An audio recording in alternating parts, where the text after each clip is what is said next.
as we talk about desert fathers and mothers, the first thing we have to recognize is that these individuals established communities in wilderness places. These are isolated or secluded kinds of places. They're away from civilization. They're out in places that are remote. They're harder to get access to, and that's done intentionally because these groups are looking for that seclusion, that solitude, that isolation. In a sense, what these communities begin to do is establish new patterns of life disconnected from society.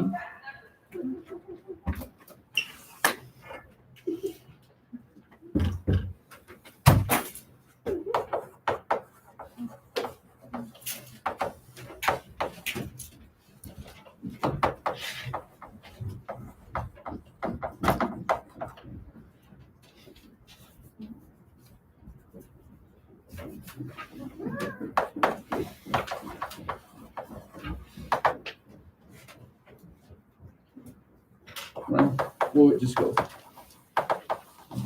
The disconnect, the unplug from society is typically in an effort to pursue holiness.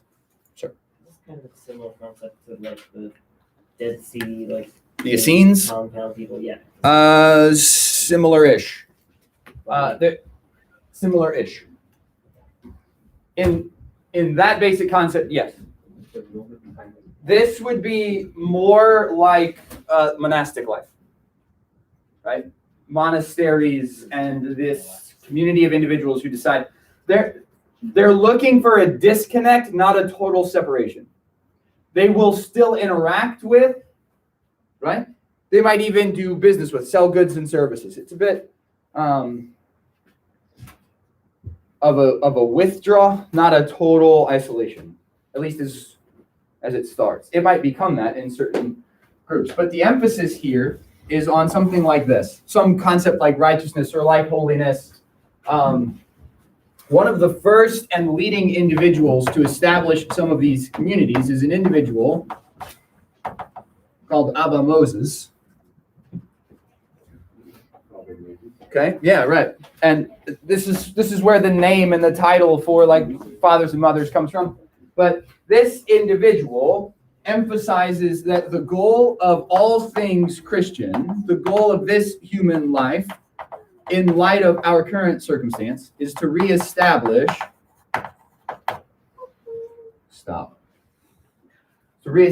purity of heart. Humanity needs this. Jesus says in the Sermon on the Mount that those with this will see God. And the primary purpose, according to Abba Moses, of human beings, the primary purpose is to be rightly related to God, to be his partners, his mirror images, his reflection to the world around us. And so the goal of the human life is to see God by becoming pure in heart. However, that only happens if we will withdraw a bit in order to be refined.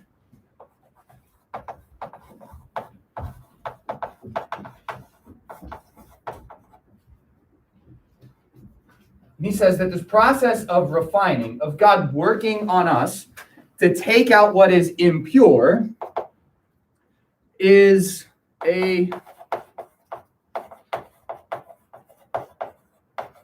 participatory process.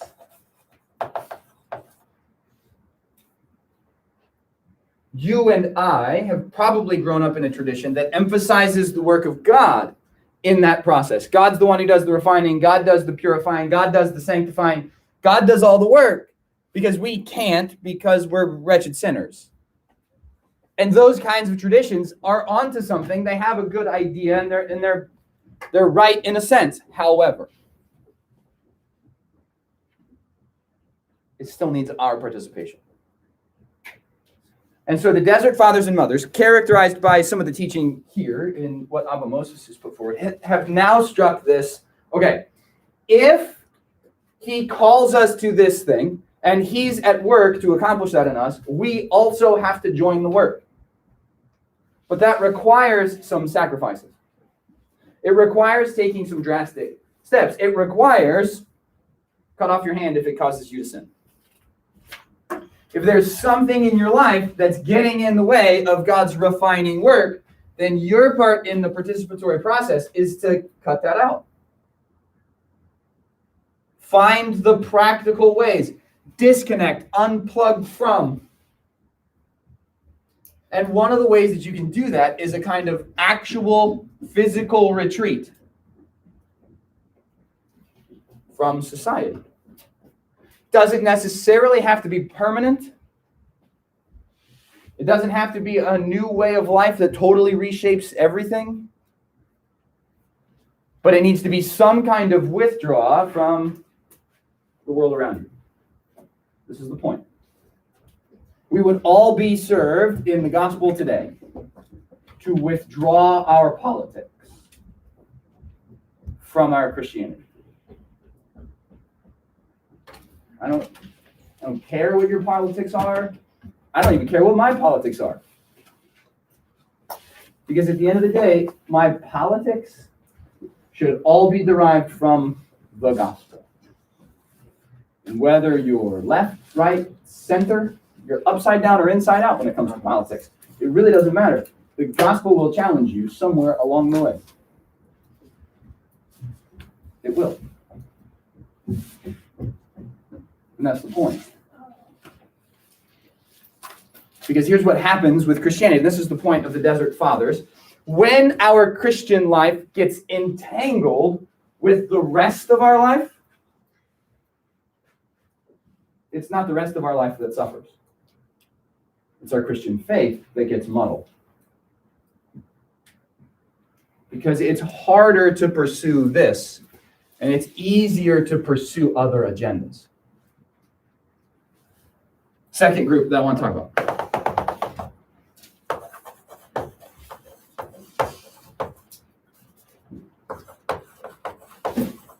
The Cappadocians. The Cappadocians. Okay? My friend. Yeah. Will you make me a cup of coffee? Yeah. Please.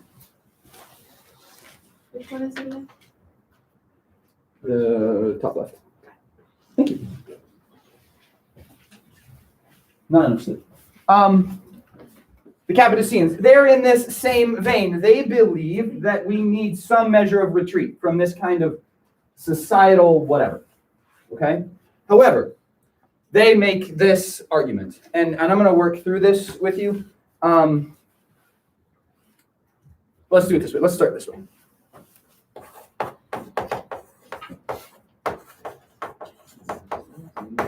Okay.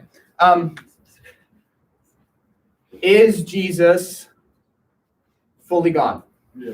Okay, good. I'm glad we're on that Orthodox page. Okay. What else? He's also fully human. Okay, so he's fully God and fully human, right? He's been eternally existent with the Father, right? Eternally begotten, very God of very God. I mean, we quote the Nicene Creed here, but I don't think we need to. So typically we hold, right, the Orthodox Christian opinion is that this fully God became fully human. Yeah? So we could go back prior to being placed, hold this moment. Prior to being placed in the womb in Mary, he's fully God and only God. But at that moment of conception, now he's fully God and fully human, and he will remain so. Yeah? Sure. The church even still maintains today that he has not let go of that human nature. It's been resurrected, it's been glorified, but he's still fully God and fully human. Okay, so does this mean anything for our humanity? Because the church has always taught this as well. If he has redeemed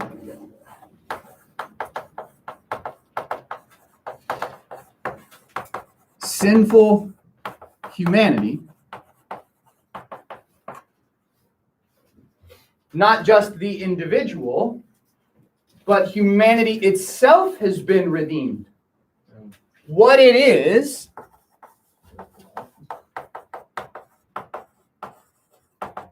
to be human has been reestablished in the purified imago Dei of Jesus Christ. Are you tracking with me on this? Does that mean according to them or God? Maybe. It depends on which group here. Yes. So hang on a second. That means that God became like us, and this becomes the Cappadocian tagline, right? Because we're talking about Jesus.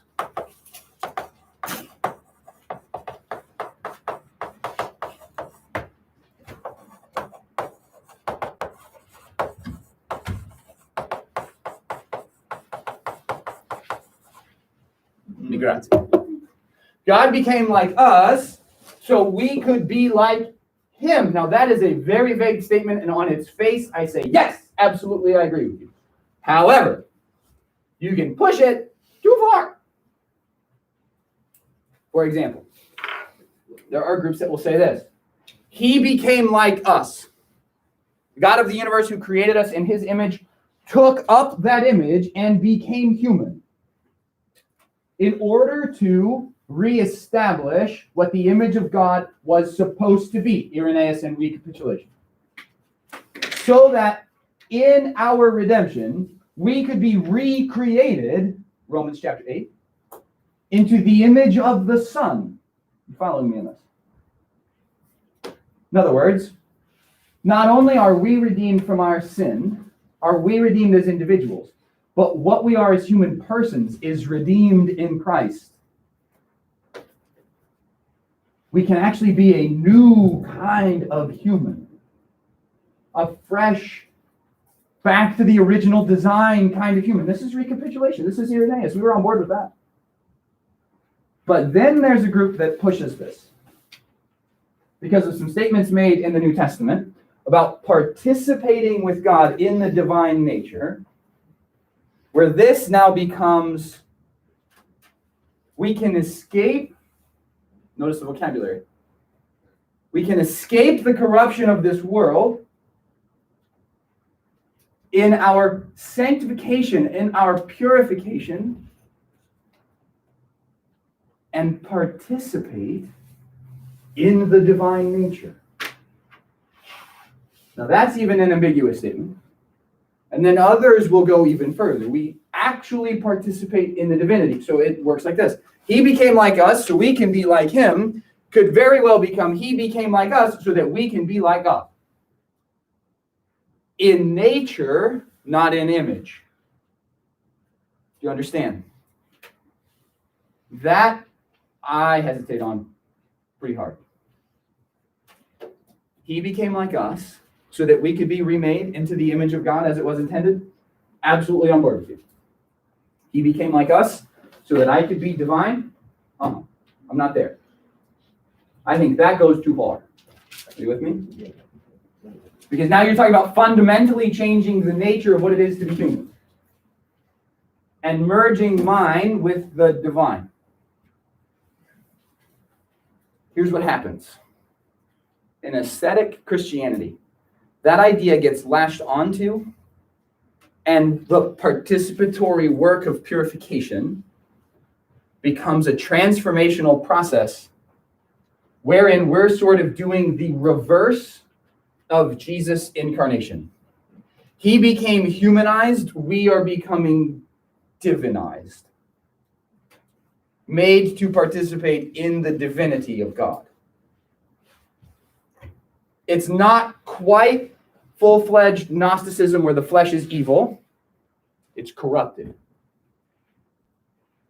Christ's incarnation redeems that, but it's still got this element of escapism into something that's not distinctly human. Go ahead. Are there groups that kind of think this way today? Oh, absolutely. The Mormons. Mormon theology has it that if you pursue this participatory process of being holy, that you will eventually become divine. Yeah, Joseph Smith. Or you can just be an Orthodox Christian in Mormon theology and still go to heaven. Orthodox Christians still get to go to paradise. No, you don't get to become a god. But you get to visit with Jesus on the weekend.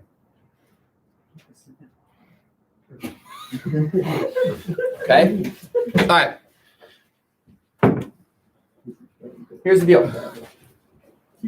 Guys, here's the deal. Aesthetic Christianity challenges us in a couple of ways. It challenges us because we can push it too far. But here's the other thing. It challenges us because I think it does a lot of good in being intentional about a pursuit of holiness, righteousness. I think I would tend to the word righteousness instead of holiness.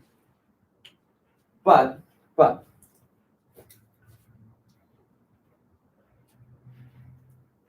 here's one of those moments where this becomes like a personal application part of this class. And so I can prod you with some questions and I can provoke you with what I do in my own life, most of which you're going to look at me like I have 6 heads, but that's okay. Don't worry about it. It's mine. So, how much time do you have in genuine silence?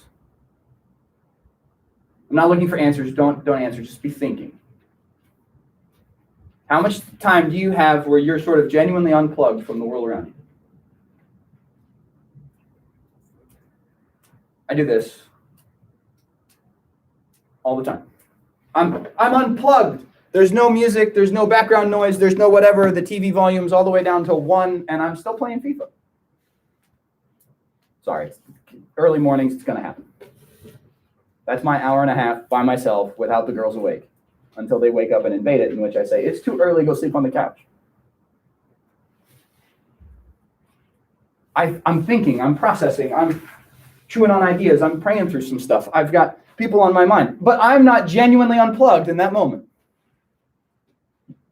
There's a lot going on up here that's not related to FIFA, trust me. But I'm still not genuinely unplugged. My unplugged time is the car. Most of my drives don't involve the radio at all.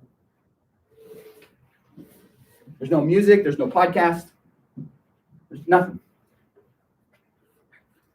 I did this in this class right about the same time I was doing a class for my doctorate. Is it 2 years ago now? I don't remember. It all blurs together now that it's done. And I was leaving every Monday or Tuesday afternoon, and I was going from here to Indianapolis to take a 3-hour class, and then I was turning around and I was driving home.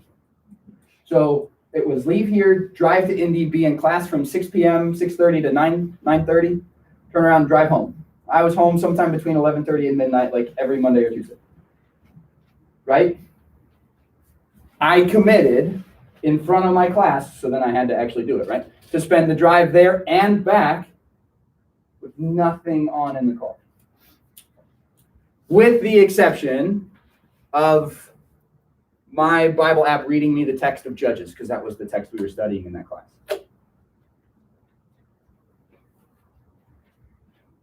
How much time do we spend in genuine silence, unplugged? How much time do you spend plugged into stuff that doesn't support ideas like that one?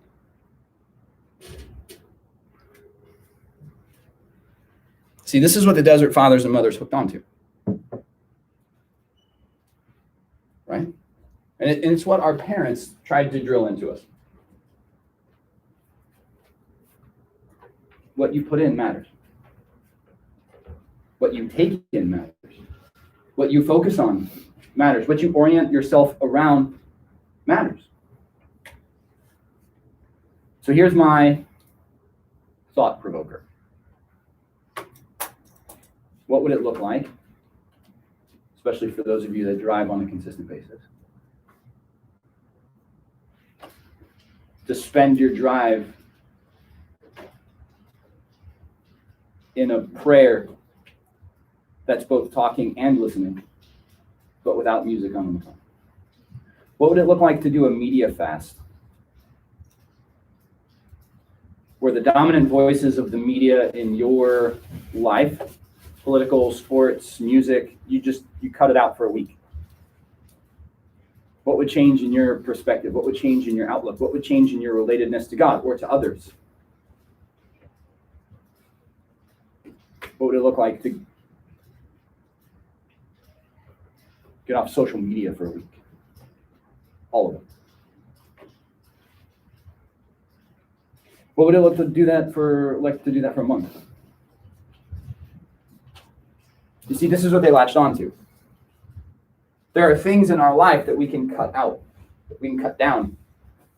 We can trim around the edges, and we can isolate ourselves from those voices, from those influences, from that stuff. Because sometimes we don't need it. What is it?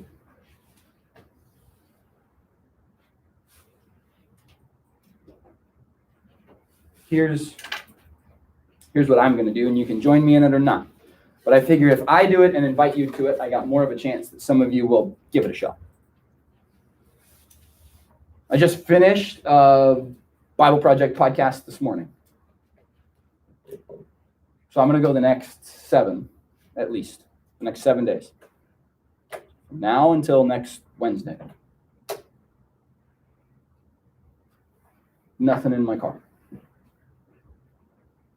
Podcast, music, radio, theology talk radio, which I listen to on the drive home. None of it. It's all gone. And I'm not going to spend the time listening to my Bible app. I'm going to spend the time prayer. Reflective, contemplative, talking and listening. Maybe early morning, not the best time for you.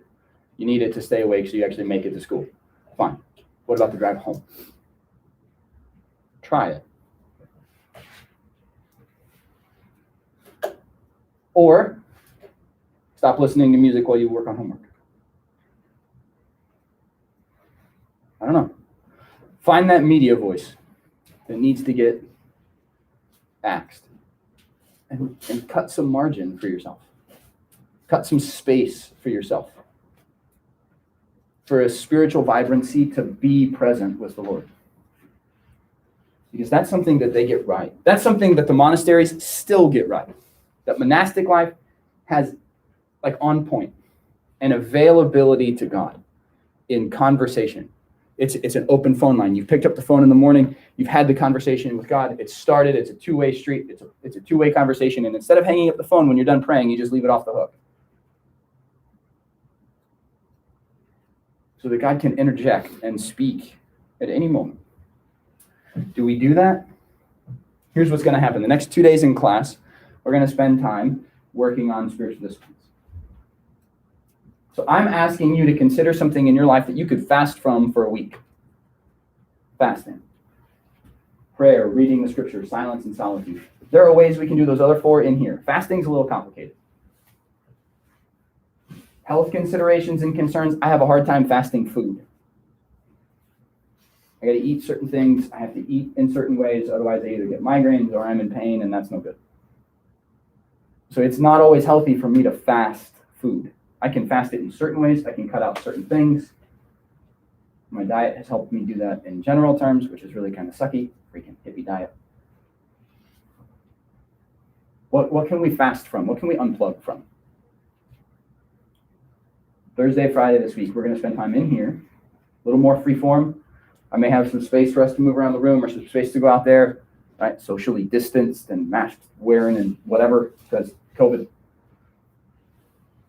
But here's what I'm going to ask you to start considering. What can you lose for a week? Can you sacrifice for a week? What can you participate in that needs some refinement? Okay? That's where we'll stop for today. Questions or concerns?